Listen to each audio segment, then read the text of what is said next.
আসসালামু আলাইকুম। আজকে আমরা বেনজিন প্রস্তুতি নিয়ে শিখব। এতদিন আমরা বেনজিন নিয়ে টুকটাক অনেক আলোচনা করেছি। বেনজিনের একক প্রতিস্থাপিত জাতক, দ্বিপ্রতিস্থাপিত জাতক এগুলো নিয়ে। তো বেনজিন প্রস্তুত কিভাবে করতে হয় সেটা আসলে শেখা হয়নি। তো আজকে আমরা বেনজিন প্রস্তুতির কতগুলো রিঅ্যাকশন শিখব, যার মাধ্যমে বেনজিন প্রস্তুত করা যায় এবং যতটা সম্ভব আমরা ইজিলি শেখার চেষ্টা করব যে মেকানিজমটা কি এবং কিভাবে সহজে মনে রাখা যায় সেটা শিখব। তো এসএসসি এবং এইচএসসির মানে এসএসসি না, এইচএসসির জন্য এটা খুবই ইম্পর্টেন্ট টপিক, বেঞ্জিন প্রস্তুতি। মাঝে মাঝে এটা ম্যাক্সিমাম এমসিকিউর মধ্যে এটা চলে আসে। তো দেখি, আমরা বেঞ্জিন প্রস্তুতির টোটাল 6টা বিক্রিয়া পড়ব। কয়টা বিক্রিয়া? 6টা বিক্রিয়া পড়ব। এর মধ্যে 4টা বিক্রিয়ার নাম আমি বোর্ডে লিখে রেখেছি। একটা হচ্ছে সোডিয়াম বেনজয়েড থেকে বেঞ্জিন প্রস্তুতি।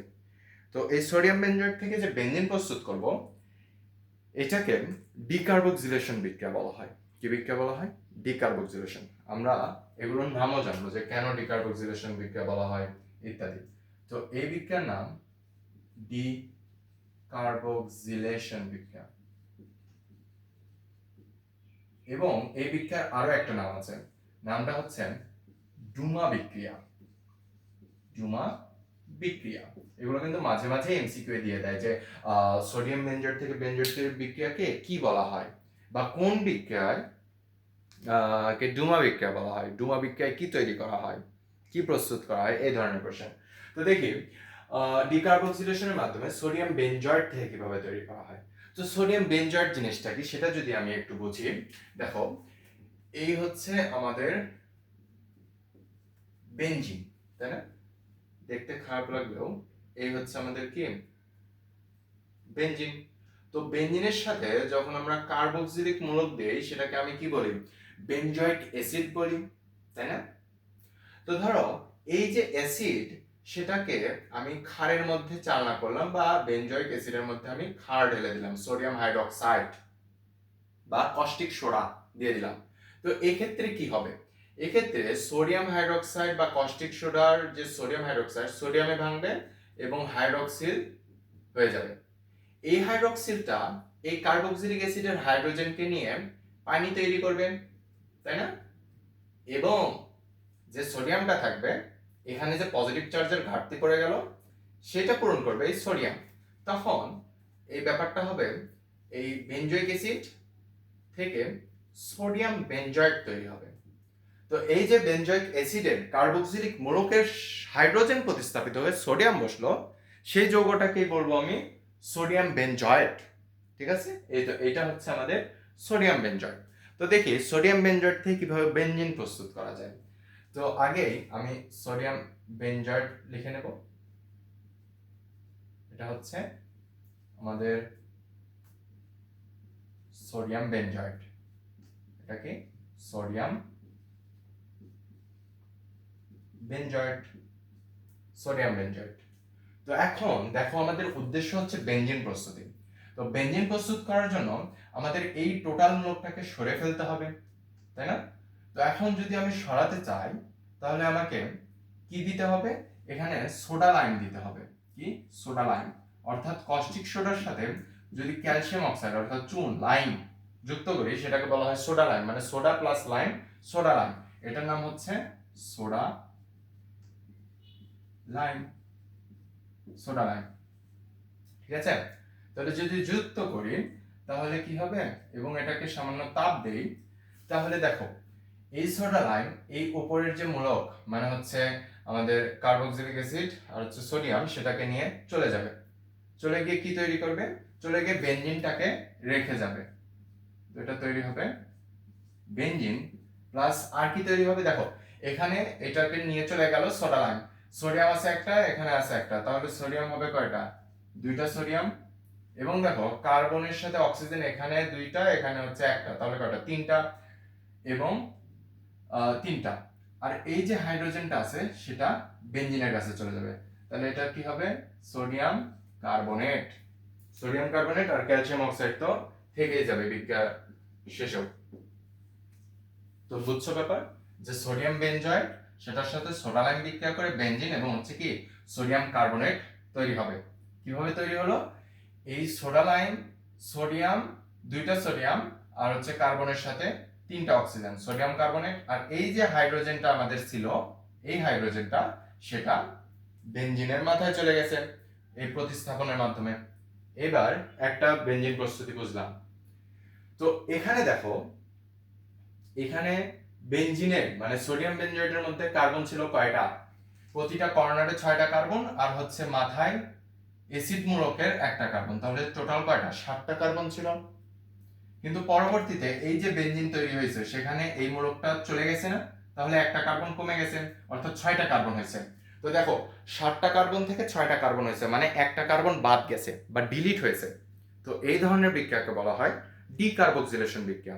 তো এই জন্য এই সোডিয়াম বেনজয়েট থেকে বেনজিন তৈরির বিক্রিয়াকে ডিকার্বক্সিলেশন বিক্রিয়া বলা হয়। বুঝতে পেরেছো? যদি খ নম্বরে আসে যে এই বিক্রিয়াকে কেন ডিকার্বক্সিলেশন বিক্রিয়া বলা হয়, আশা করি বলতে পারবে। এবার যদি দেখি ফেনল থেকে কিভাবে বেনজিন প্রস্তুত করা হয়। আমাদের বেনজিনের আমরা প্রথমে দেখেছি বেনজিনের একক প্রতিস্থাপিত জাতক হচ্ছে একটা ফেনল।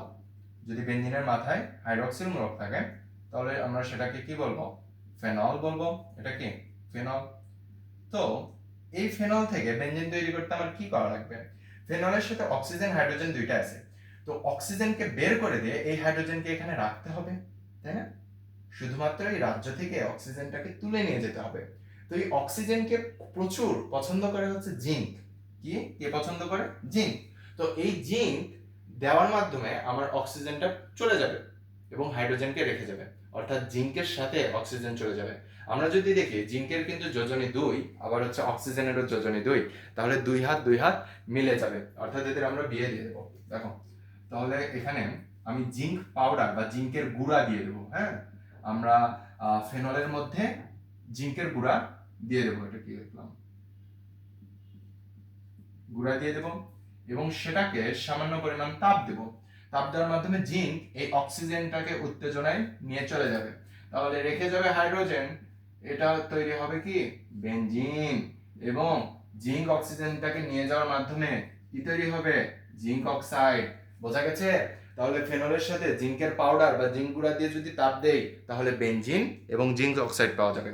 এবার দেখো বেনজিন ডায়াজোনিয়াম ক্লোরাইড থেকে 3 নম্বর প্রস্তুতি হচ্ছে বেনজিন ডায়াজোনিয়াম ক্লোরাইড থেকে। এখন দেখো নামটা একটু কঠিন, বেনজিন ডায়াজোনিয়াম ক্লোরাইড। তো এটাকে একটু বুঝি। আমাদের একজন বিশিষ্ট বিজ্ঞানী ছিলেন ল্যাভোইসিয়ে। বিজ্ঞানী ল্যাভোইসিয়ে তিনি নাইট্রোজেনকে নাম দিয়েছিলেন হচ্ছে অ্যাজোট। কি নাম দিয়েছিলেন? অ্যাজোট। দেখি ল্যাভোইসিয়ে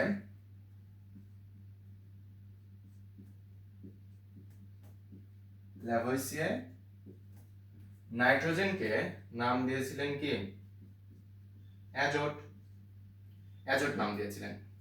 এখন দেখো এই যে অ্যাজোট, সেখানে যদি 2টা নাইট্রোজেন যুক্ত থাকে, নাইট্রোজেন যদি 2টা যুক্ত থাকে এবং এইভাবে নাইট্রোজেন যদি পজিটিভ চার্জের হয় কোনোভাবে, কারণ হচ্ছে এখানে নেগেটিভ চার্জের যদি ঘাটতি থাকে তখন আলাদা করে নেগেটিভ চার্জ যুক্ত হতে পারে, তাই না? তো এই যে পজিটিভ নাইট্রোজেন, 2টা নাইট্রোজেনের যে অণু তৈরি হয় সেটাকে বলা হয় ডায়াজোনিয়াম। ডায়া মানে 2 এবং অ্যাজোট থেকে আসছে জোনিয়াম এবং লাস্টে আম অর্থ হচ্ছে এখানে পজিটিভ চার্জ আছে। তাহলে এই যে মূলকটা সেটাকে আমি কি বলবো? ডায়াজোনিয়াম। মূলক না, এটা হচ্ছে একটি কি অণু, ডায়াজোনিয়াম। ডায়াজোনিয়াম। এখন এই ডায়াজোনিয়ামের সাথে যখন ক্লোরিন যুক্ত হবে তখন ব্যাপারটা কেমন দেখাবে? N2 প্লাস Cl মাইনাস, বা এটাকে এইভাবে লেখা যাবে N2Cl। তো এইটাকে আমি কি বলবো? এটাকে আমি বলবো ডায়াজোনিয়াম ক্লোরাইড। ডায়াজোনিয়াম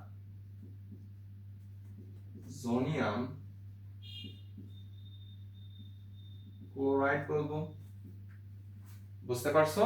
এটাকে আমি কি বলবো? Diazonium chloride. এখন দেখো এই যে ডায়াজোনিয়াম ক্লোরাইড মূলক, এইটা যদি আমার বেনজিনের মাথার উপর আসে, এভাবে বেনজিনের মাথার উপর ডায়াজোনিয়াম ক্লোরাইড আসে, তাহলে আমি এইটাকে কি বলবো? Benzene diazonium chloride. বেনজিনের মাথার উপর ডায়াজোনিয়াম ক্লোরাইড আসছে, তো বোঝা গেছে যে বেনজিন ডায়াজোনিয়াম ক্লোরাইড যৌগটা কিভাবে তৈরি হলো। তো এখন বেনজিন ডায়াজোনিয়াম ক্লোরাইড থেকে কিভাবে বেনজিন তৈরি করা যায় সেটা আমরা দেখি। এই হচ্ছে আমাদের বেনজিন ডায়াজোনিয়াম ক্লোরাইড, সেটার মধ্যে আমরা ফসফিনিক অ্যাসিড দেব H3PO2, এটা হচ্ছে ফসফিনিক অ্যাসিডের সঙ্গে, যদি লিখে নিই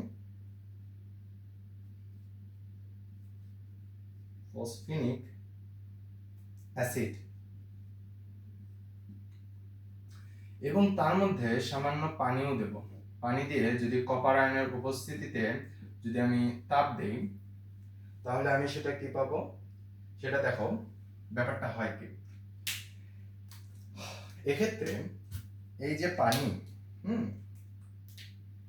এই যে পানি, সেটাকে হাইড্রোজেন হাইড্রোজেন এবং অক্সিজেন এইভাবে যদি আমি ভাঙাই বোঝার সুবিধার্থে, তাহলে দেখো এই যে বেঞ্জিন ডায়াজোনিয়াম ক্লোরাইড আছে, সেখান থেকে যেহেতু বেঞ্জিন তৈরির প্রস্তুতি, তো বেঞ্জিন তৈরি হবে প্রথমে, এভাবে লিখে নেবা, এবং এর মাথার উপর যে নাইট্রোজেনটা আছে, সেই নাইট্রোজেন আলাদাভাবে মুক্ত অবস্থায় থাকবে। বোঝা গেছে? আলাদাভাবে মুক্ত অবস্থায় থাকবে। এটাকে একটু নিচে, আচ্ছা এখানে লিখে নিই, নাইট্রোজেন মুক্ত অবস্থায় আছে। এবার এই তো ক্লোরিন, এখানে এই তো তিনটা হাইড্রোজেন ভাঙছি না, তার মধ্যে একটা হাইড্রোজেন এই ক্লোরিনটাকে নিয়ে হাইড্রোজেন ক্লোরাইড বা হাইড্রোক্লোরিক অ্যাসিড তৈরি করবে, ঠিক আছে? আর হাইড্রোক্লোরিক অ্যাসিড তৈরি করবে। আর এই যে হাইড্রোজেন, সেটা বেনজিনের এখানে যে আমাদের হাইড্রোজেনের অভাব হয়েছিল না, এখানে হাইড্রোজেনের অভাব হয়েছিল না, সেখানে চলে গেছে, চলে গিয়ে এটা বেনজিন হয়ে গেছে, সেটাও হয়েছে। তাহলে দুইটা হাইড্রোজেন পূরণ হয়েছে। এখন এখানে একটা অক্সিজেন আছে, এই অক্সিজেনটা কি হয়, এই অক্সিজেন ফসফিনিক অ্যাসিডের সাথে যুক্ত হয়। ফসফিনিক অ্যাসিডের সাথে যুক্ত হয়ে এটা হয় হচ্ছে ফসফনিক অ্যাসিড, এটাকে বলবো আমি ফসফনিক অ্যাসিড। আগে অক্সিজেন ছিল কয়টা? দুইটা, এখন অক্সিজেন কয়টা? তিনটা। তাহলে H3PO3, আগে ছিল H3PO2। তো এটা বোঝার সুবিধার্থে দেখো, এই পানিটাকে আগে ভেঙে ফেলবো, দুইটা হাইড্রোজেন একটা অক্সিজেন। তো একটা হাইড্রোজেন এই আমাদের ডায়াজোনিয়াম ক্লোরাইডকে সরিয়ে দিয়ে, মানে প্রতিস্থাপিত করে বেঞ্জিনের সাথে বসে গেছে। বসে গিয়ে আরেকটা হাইড্রোজেন, সেটা আমাদের এখানে ডায়াজোনিয়াম ক্লোরাইড থেকে ক্লোরাইডকে নিয়ে হাইড্রোক্লোরিক অ্যাসিড হয়েছে। আর মুক্ত অবস্থায় আছে কি? নাইট্রোজেন। তো নাইট্রোজেন মুক্ত অবস্থায় থাকলো। এখানে যে উপস্থিত যে অক্সিজেন বাকি থাকলো, সেটা ফসফিনিক অ্যাসিডের অক্সিজেনের সাথে যুক্ত হয়ে ফসফনিক অ্যাসিড তৈরি করছে, অর্থাৎ H3PO3 তৈরি করেছে। তো আশা করি এই প্রক্রিয়াটাও বোঝা গেছে যে কিভাবে আমাদের বেনজিন ডায়াজোনিয়াম ক্লোরাইড থেকে বেনজিন প্রস্তুত হয়। তো এবার যদি দেখি ইথাইন বা অ্যাসিটিলিন থেকে কিভাবে বেনজিন প্রস্তুত হয়। ইথাইন বা অ্যাসিটিলিন। তো এইটা যদি আমরা লক্ষ্য করি, আমাদের ইথাইনের সংকেত কি? CH ট্রিপল বন্ড CH, এটা, তাই তো? তো এক্ষেত্রে কি হয়? এক্ষেত্রে আমরা ইথাইন বা অ্যাসিটিলিনকে আমরা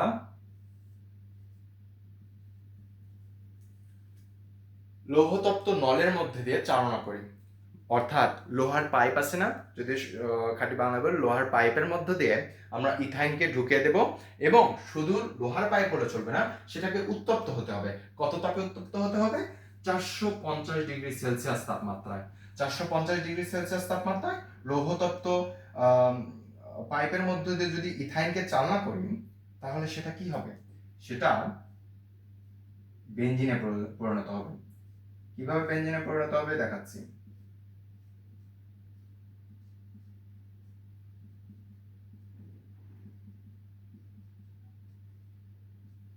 তো এই হচ্ছে বেনজিনে প্রস্তুত হবে।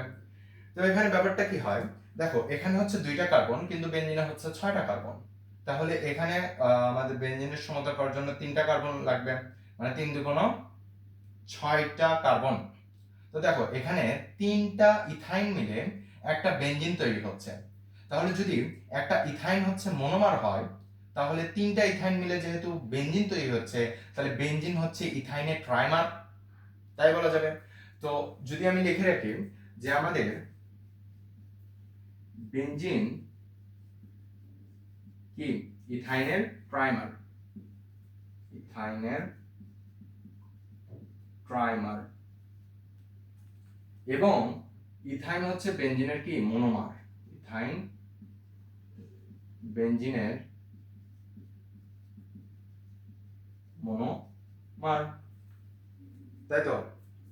ইথাইন হচ্ছে বেনজিনের মনোমার। তো এই বিক্রিয়াটা যেহেতু দেখো এটা হচ্ছে একটা অ্যালিফেটিক যৌগ, ইথাইন কি একটা অ্যালিফেটিক যৌগ, আর বেনজিন হচ্ছে একটা অ্যারোমেটিক যৌগ। তো যদি আমি দেখি ইথাইন হচ্ছে একটা অ্যালিফেটিক যৌগ, আর এটা কি একটা অ্যারোমেটিক যৌগ, অ্যারোমেটিক যৌগ। তাহলে এই বিক্রিয়ার মাধ্যমে অ্যালিফেটিক থেকে অ্যারোমেটিক হচ্ছে না, তাহলে এটাকে কি বলা যাবে? অ্যারোমেটিকরণ বিক্রিয়াও বলা যাবে, তাই না? যে এই বিক্রিয়ার মাধ্যমে অ্যালিফেটিক যৌগ অ্যারোমেটিক হয়। তোমরা চাইলে লিখে নিতে পারো যে এই বিক্রিয়ার মাধ্যমে, এই বিক্রিয়ায়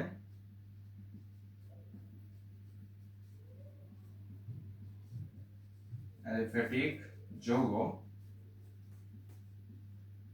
অ্যারোমেটিক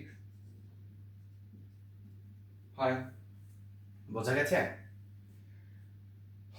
তো এই হচ্ছে আমাদের চারটা বিক্রিয়া, বেনজিন প্রস্তুতির চারটা বিক্রিয়া।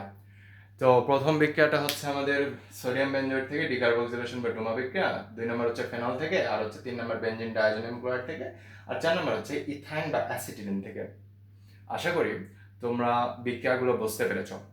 এর পরবর্তীতে আমরা আরো দুইটা বিক্রিয়া আছে, একটা হচ্ছে আমাদের রিফর্মিং বিক্রিয়া অর্থাৎ হেক্সেন থেকে বেনজিন প্রস্তুতি, আরেকটা সামান্য বিক্রিয়া গ্রিগনাট বিকারক থেকে বেনজিন প্রস্তুতি।